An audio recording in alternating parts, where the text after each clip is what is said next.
Góðan daginn. Hæ. Þú ert...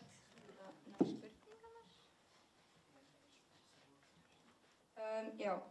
þú ert í kvikmyndum, eða ekki? Þú ert í kvikmyndabransunum. Jú, ég er leikstjóri, handritshöfundur. Af hverju byrjaðir í þessum bransa? Hvað var svona það sem svona dróði inn? Já, það var kannski svona eitthvað sem að mótaðist einmitt þegar ég var í framhaldsskóla, ég var í MH og var svona mjög mikið í svona skapandi hlutum, sko, þú veist, ég var í hljómsveit og mér fannst gaman að skrifa og teikna og ég var með ljósmyndadellu og eitthvað svona og maður náttúrulega fer svona að máta sig við einhverja framtíð og mér fannst eins og ég get ekki verið með verið að vasast í svona mörgu, sko, þannig að mér leiðist eins og ég þurfti að velja eitthvað ákveðið, velja ljósmyndun eða velja tónlist eða eitthvað slíkt, sko, en mér þótti það erfitt og svo var á þeim árum og þá var listahátíð Reykjavíkur var alltaf með kvikmyndahátíð annað hvert ár og það var kvikmyndahátíð einmitt í þessu bíói sem þá hét Regnboginn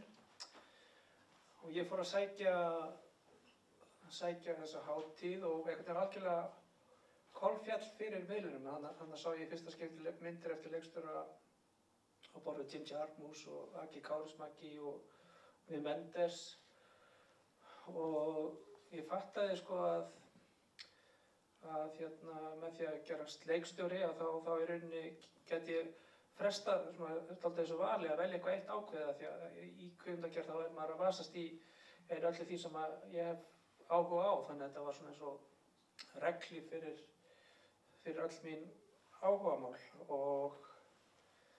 þá fór ég bara svona svipast eftir kvikmyndaskólum og fékk augastað á kvikmyndaskólanum í Kaupmannahöfn, den danske filmskóli, en þar bara hægt að sækja annað hvert ár, þannig að ég eftir stúdentspróf þá þurfti ég að reyna að bíða í 1 ár og þá fór ég að vinna á sjónvarpinu sem svona aðstoðar dagskrárgerðarmaður og það var mjög rætt og skemmtilegt og svo sótti ég í danska skólann og komst þar inn og já, þá var þetta komið í einhvern svona farveg. Hvernig var að læra út í Danmörku? Var það, þú veist, öðruvísi en að læra inn á Íslandi eða eitthvað? Var það erfiðara?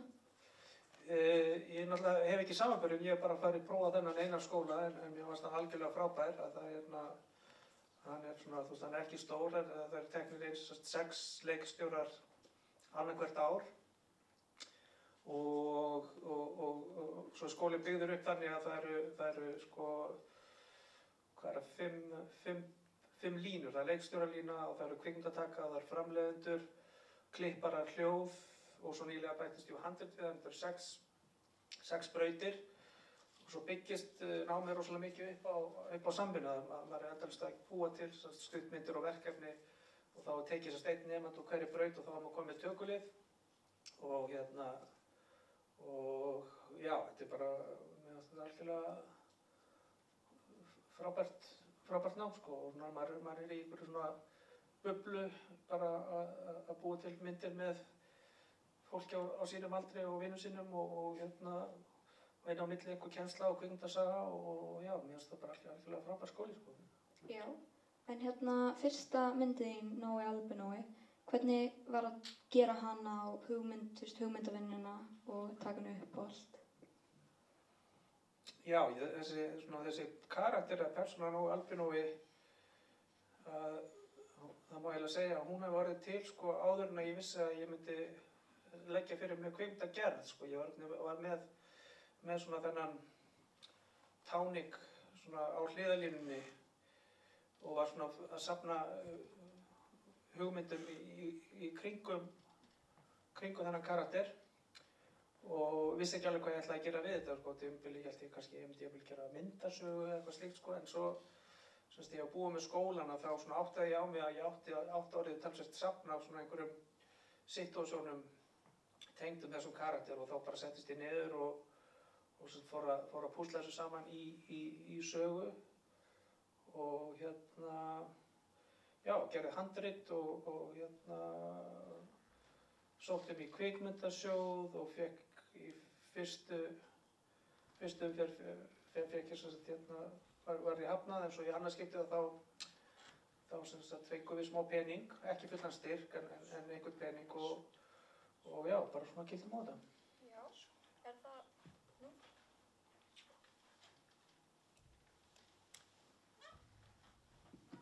Ok, mækinn komin í lag. En þú veist,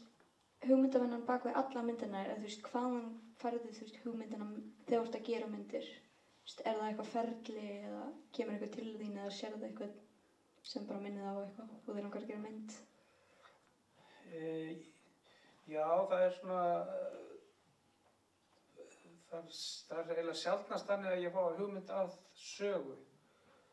Að ég fæ yfirleitt fyrst hugmynd af einhverjum karakterum og svona situasjónum og svo hef ég svolítið langa tíma svona safnað í sarpinn og svona einhvern veginn vex sagan út úr svona þeim efnivið. Þetta er svolítið svona eins og púsluspila sem maður sko er ekki með, maður veit ekki hvernig myndin verður að lokum heldur, en maður bara með fullt af púslum og svo svona smám saman að þá svona sér maður þetta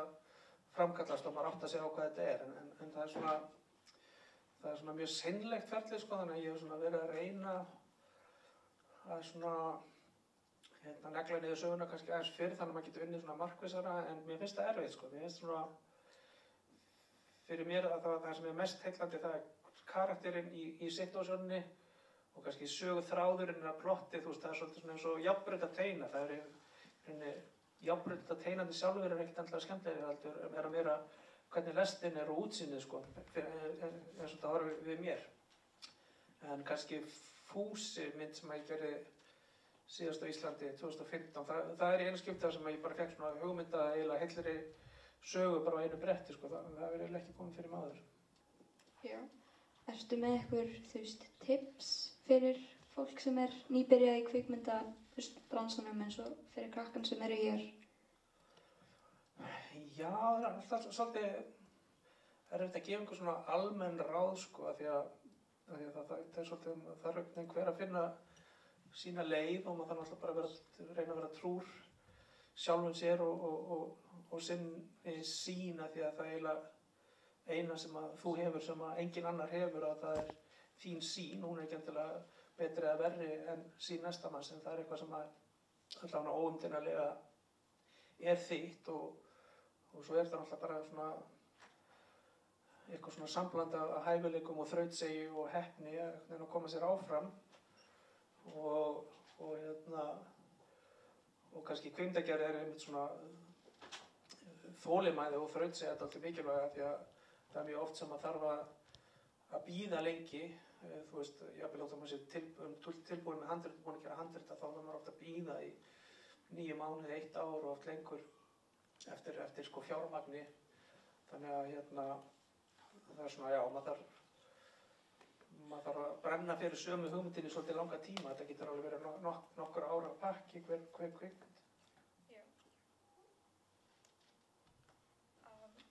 Er eitthvað spurningar á sal? Jú? Með þetta ferli sem að kemur oft kannski svona frekar seint, hvað myndur þú segja væri í öllu ferlinu, bara biðferlinu og kannski hugmyndavinnunni, hvað er það sem er svona óskýrast eða svona þegar verkefni hefst? Hvað er það sem er svona minnst skýrt fyrir hvernig það verður í framtíðinni? Eða það svona í ferlinu bara gera hana, þú kannski ert náttúrulega með eitthvað hugmynd í byrjun á hvað það að gera og hvernig það er á komandi. En hvað er mest óljóst? Hvað er svona? Já, þetta er náttúrulega svona rússnesk rúlletta sem maður fer út í, að því að maður er kannski með hugmynd og þú veist, það er mikil vinna að búa til handrit, en maður í rauninni er ekki með neitt garantí fyrir því að þú veist að takist að gera myndina endilega. Þannig að það er kannski stærsti óvissu þátturinn, en samt náttúrulega nú til dags að þá eru miklu meiri möguleikar heldur en þegar ég var að byrja, því að það er í rauninni fyrir bara til dæmis lítinn peninga þá ertu komið með, þú veist, professional gæði á upptökum og þú getur klippt bara í laptopniðinum og hljóðunnið og þannig að, þú veist, tæknin orðin svo miklu aðgengilegri þannig að, þú veist, að það eru meiri möguleikar að bara, þú veist, að kýla á það þótt að maður sé ekki kannski með fullt fjármagn. Eins og þegar ég var að byrja, þú veist, þá voru allar, þú veist, ef maður ætlaði að komast eitthvað nálægt einhverjum professional gæði þá voru, þú veist, voru allar græðir bæði, sko, dýrar og erfitt að komast í þær, sko, þannig að, þú veist, að það eru, kannski meiri möguleika núna og líka með náttúrulega internetinu að, þú veist, að þá var maður í rauninni með, þú veist, ókeypis og millileiðalaust dreifikerfi að einhverju leyti, en ef maður er að gera, þú veist, hefðbundna kvikmynd eftir hefðbundnu leiðum að, þú veist, það er alltaf, þú veist, einhver kostnaðaráætlun upp á, þú veist, 100 milljónir, 200 milljónir, 300 milljónir og þó þannig að alltaf kannski stærsta óvissan hvort það tækist að ná saman þeim peningum og þetta er náttúrulega svolítið sérstakt sköpunarform að því leyti að það, þú veist, maður skrifar handrit og þegar maður er búinn með handritið að það er eiginlega akkurat þá þar sem maður er tilbúnastur til þess að skjóta handritið, að, þú veist, þá er þetta ferskt og þetta er nýtt en þá, þú veist, tekur við oft þessi biðtími. Þannig að maður þá svolítið svona, halda svona ástríðinni gangandi, þú veist, yfir langan biðtíma og það er kannski svolítið svona sérstakt svona miðað við önnur listform. Ég meina, þú veist, ef að málar ætlar að mála mynda þá gera hann það bara, þú veist, hann þarf ekki að útskýra málverki fyrir einhverju nefnd og sækja styrk og bíða svo í 9 mánuði eftir að geta, þú veist, dýft penslinum í málninguna. Hann getur bara látið vaða og saman með rithöfund eða tónlistarmann. Þannig að, þú veist, þannig að kannski það hvað bíómyndir eru dýrar gera það líka svolítið, þú veist, þungar í vöfum. Já. Er einhverjar fleiri spurningar á sal? Já.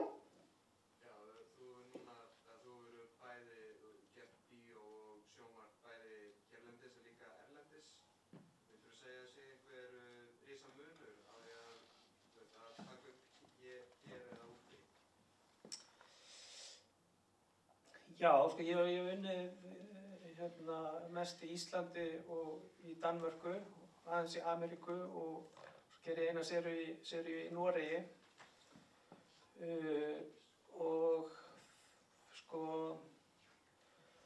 það sem er kannski svona sérmennandi og heillandi og einstakt við Ísland að það er svona,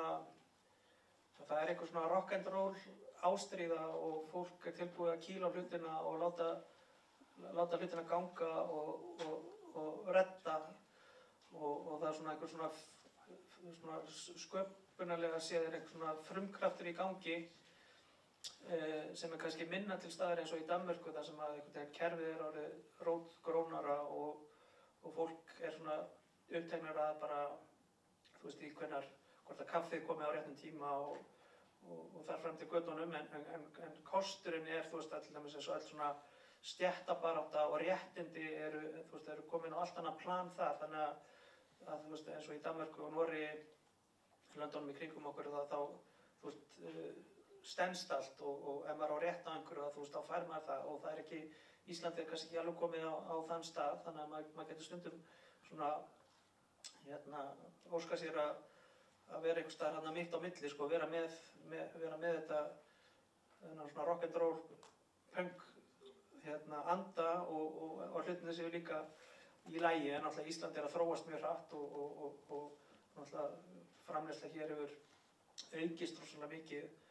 undanfarin ár og líka með tilkomu þessara stóru erlendu pródúksjóna og náttúrulega frábært fagfólk.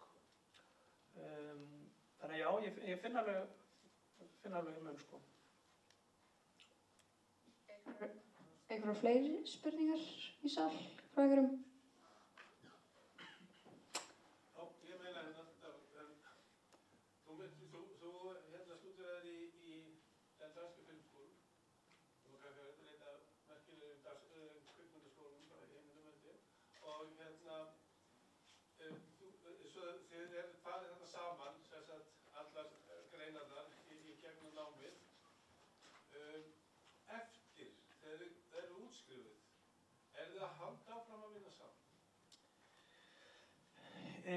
Já, mér finnst það sko einn höfuðstyrkur skóla á borð við þennan er að maður er þarna 4 ár að þróa í rauninni samvinnu við annað fólk og margt af þessu fólki það verða bara nánir persónlegir vinir og þú veist að maður fyrir að vinna meira með því og maður þróar ákveðnar aðferðir saman og þetta er samstarf sem að svo einmitt halda áfram út í bransan og ég hef mest unnið með tökumanni sem var með mér í árgangi og lengi vel var ég líka með klippara sem er líka besti vinur minn en hann reyndar svo söðlaði og fór að skrifa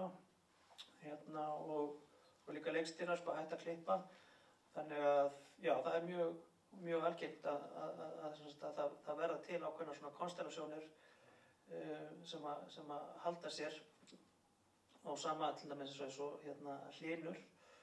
að þú veist, hann er alltaf bara með eiginlega sama krú og þetta er allt fólk sem hann var með í skóla og það er líka dæmi það að fólk hafi alltaf leikstjóri og framleiðandi stofna fyrirtæki saman eftir skólan og þannig að sem er alltaf ótrúlega farsælt þegar það gengur upp að því að þá þýðir það að leikstjórin er komið með sitt eigi fyrirtæki þannig að hann eignast sína myndir á sína myndir og þannig að það er ótal dæmi alls konar svona samstörf sem að hafa orðið langlíf og skila sér út í bransan. Einu viðbót þetta, þú hefur verið alltaf þína myndir á hátíðir og hvað segðu okkur aðeins hvernig það er að hafa kvikmyndahátíðir, hvað er það að gera fyrir kvikmyndir bara yfir höfuð? Já, ég hef verið að gera svona myndir sem að kannski flokkast undir svona arthouse kvikmyndir og hef þú veist átt í lána fagna þar hafa allar hlotið alþjóðlega dreifingu þannig að þú veist þar hafa verið sýndar í kvikmyndahúsum út allan heim og kannski þú veist þetta er ekki myndir sem eru í efstu sætum aðsóknarlista en þú veist það er svona einhvers konar þú veist það eru litlir hópar í mörgum löndum sem að sjá þessar myndir og í svona þeim geira þá eru þú veist festivalin þú veist rosalega mikilvægt, það er rosalega mikilvægt að frumsýna myndina á réttu festivali upp á það að réttu dreifiaðilarnir séu á staðnum og það náttúrulega er líka ákveðin gæðastimpill, þú veist ef að myndin kemst inn á þessu svokallaðu A-hátíðir sem eru svo Cannes og Berlín og Toronto og Feneyjar og eitthvað svona. Þannig að svona í þessum arthouse-geira þá eru kvikmyndahátíðirnar rosalega mikilvægar svona skotpallur og svo náttúrulega og svo er þetta þú veist já, náttúrulega spurningum að ná til svona ákveðins hóp í hverju landi og þá eru þú veist, minni hátíðir mjög góðar upp á það og þú veist í rauninni hefur mér fundið svona því minni sem hátíðin er því skemmtilegri er hún af því að þú veist þá verða einhvern samskipti nánari og persónulegri og já þannig er bara þetta verður mjög mikilvægt í því að halda þú veist litlum kvikmyndum á lífi og dreifa orðspori og svo framvegis.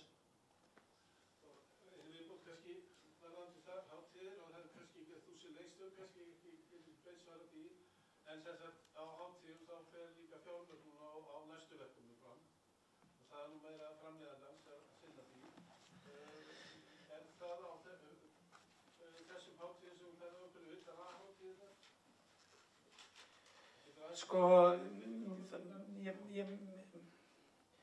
Ég finnst ekki endilega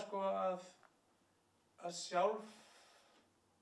fjármögnunin fari endilega fram á þessum hátíðum en þetta er náttúrulega ákveðið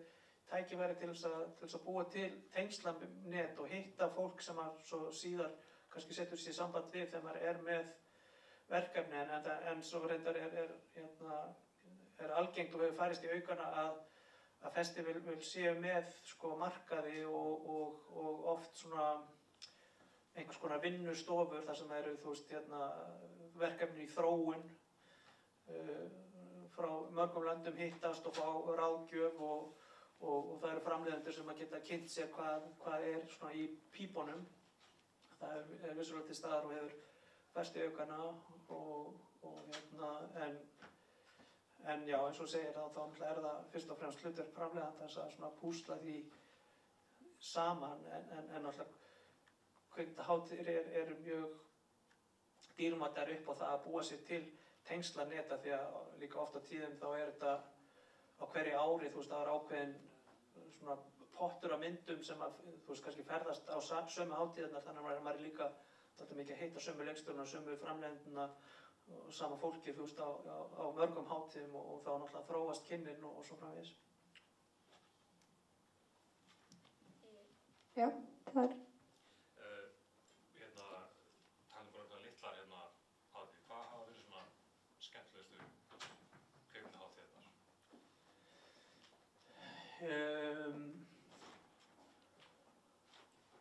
Sko, mér það var til dæmis ein hátíð sem er í Transilvaníu sem er núna reyndar orðin svona bara dálítið stór og svona dálítið svona típisk hátíð en þegar ég fór þangað fyrst þá var það bara var hátíðin nýstofnuð og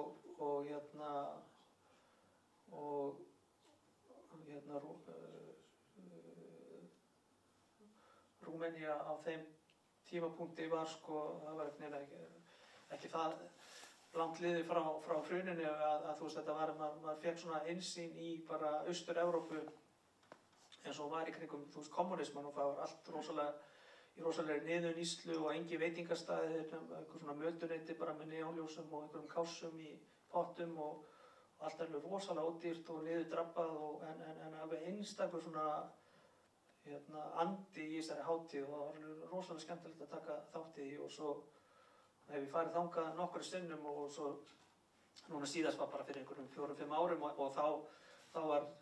borgin gjörbreytt og ekkert nema bara BMF og Audi og búið að malbika allar götur og þetta var maður sá alveg rosalega hraða þróun sko en þetta er festival sem að byrjaði svona á mjög einstökum nótum og svo er nú eftirminnilegt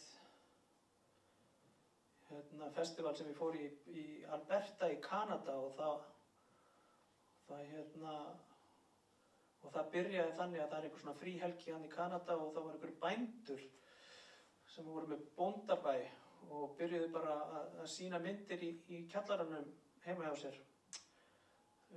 bara yfir heila helgi og fyrst var þetta bara fjölskyldan og nokkur nánir vinir og svo fór svona smám saman að bætast í hópinn þangað til að bara kjallarinn var orðinn tróðfullur og þá var semst hátíðin flutt í ótrúlega fallegt kvikmyndahús sem er þarna í bænum aðalgatan er svona eins og í Lukkulakabókunum þetta er svona kúrekagata sko og eitt bíó og það er ótrúlega fallegt og konseptið er semst bara að fólk kemur þarna yfir eina helgi og horfir á bíómyndir og svo er enda á því bara að kjósa hvað er besta myndin og þá bara eru titlarnir þuldir upp og svo réttir fólk bara upp hend og svo mynd sem fær flest atkvæði vinnur og ég þáði búið að koma á þessa hátíð og svo myndi það vera að keyra mig af flugvellinum í hennan bæ og þá kom upp úr dúrnum að ég var fyrsti gesturinn utanaðkomandi en þetta var svona ótrúlega eftirminnilegt líka því að þetta var svo, þú veist, þetta er bara einhver svona þú veist að það er hátíðir sem að spretta út úr ástríðu og þú veist ást á kvikmyndinni, það er oftast bestu hátíðarnar og það eru ekki kannski mikilvægustu hátíðarnar upp á sko bransa og business en það er rosalega mikið af hátíðum sem er bara bransi og business og eru jafnvel stofnaðar með þeim formerkjum en svona það er hátíðir sem hafa byrjað á einhvers konar bara ást á kvikmyndaforminu það er yfirleitt svona skemmtilegast hátíðarnar. Það er ein þarna. Já, ég var bara að velta því fyrir mér hvort þú væri með eitthvað svona draumaverkefni eða eitthvað svona genre þú væri til í að tækla í framtíðinni?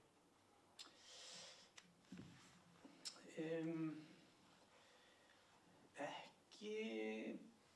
beint, sko. Ég svona, þú veist, náttúrulega, fólk misjafnt og leikstjórar líka og sumir eru með, þú veist, rosalega mörg járn í eldinum og fá margar hugmyndir og geta verið svona að halda mörgum boltum á loft í einu en það er kannski ákveðin háð mér að ég er yfirleitt bara með eina hugmynd í gangi einu og svo hef ég, þú veist, átt því lána að fagna að mér hefur tekist að framkvæma allar þær hugmyndir þannig að núna er ég með eina mynd líka en já, þetta er svona sko síðasta bíómynd sem að ég gerði, þar sem ég skrifa sjálfur handrit og það er mín hugmynd, það var Fúsi sem kom út 2015 og það er að vera næstum 10 ár síðan sko og þá svipað leyti og þá sem sagt flutti ég aftur til Danmerkur og fór að kenna eða var í rauninni yfir leikstjóradeildinni í gamla skólanum mínum í 4 ár og svo hérna upp úr því að þá svona fór þessi sjónvarpsseríu bransi á algjört flug þannig að manni fór að bjóðast vinna við það og ég hef svolítið svona bara surfað á þeirri bylgju og það er líka helst í hendur við bara að það verður dýrar og dýrar að lifa á mörgum fjölskyldur sem stækkar og stækkar að mér rauninni finnst svona erfiðar og erfiðar að finna svigrúm til þess að bara geta þróa mín verkefni af því að þú veist að þróun er í rauninni mjög lítið launuð og þá verður freistandi bara að hoppa á einhverja lesta sem maður er bara með garanteraðan launatjekka í x marga mánuði þannig að ég hef verið mest verið að gera svona seríur undanfarin ár í Danmörku og Noregi en er svona samhliða því að þróa íslenska kvikmynd en það er eina hugmyndir sem ég er með þannig að það er þá í rauninni draumaverkefnið mitt núna. Já, þannig.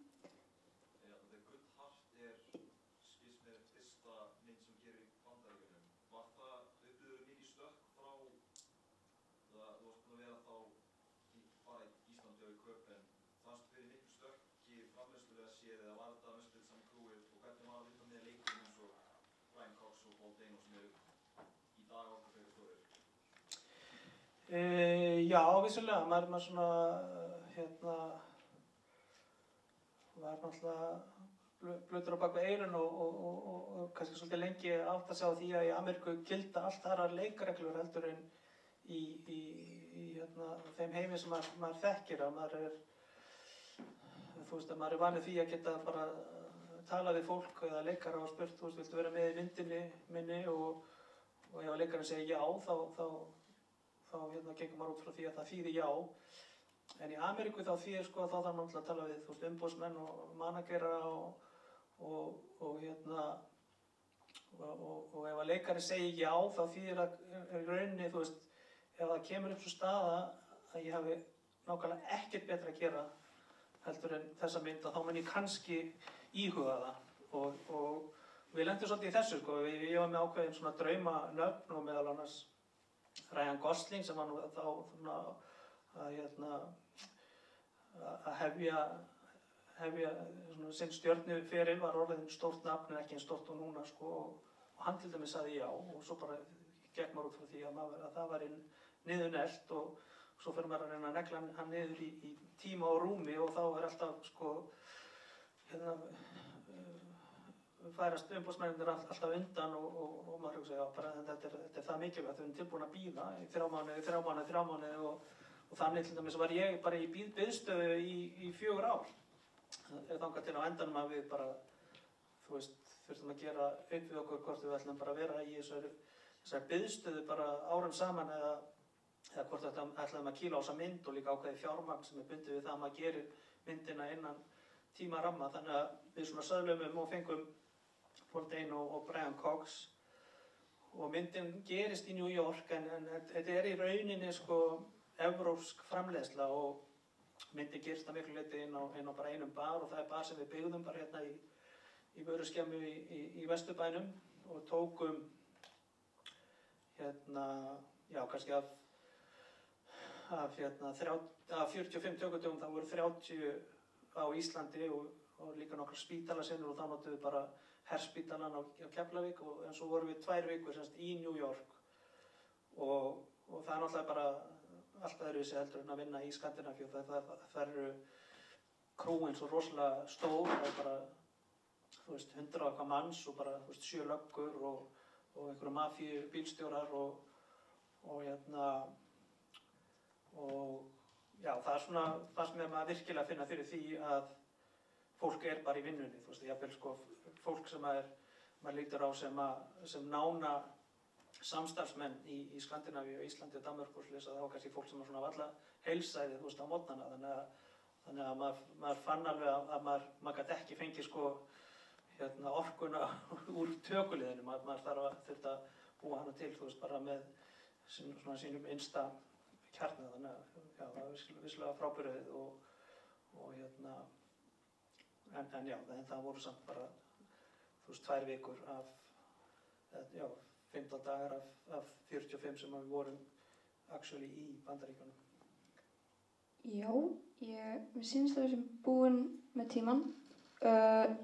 Bara takk hérlega fyrir. Já, bara takk fyrir að bjóða mér. Og já, ég var með Doppla. Takk.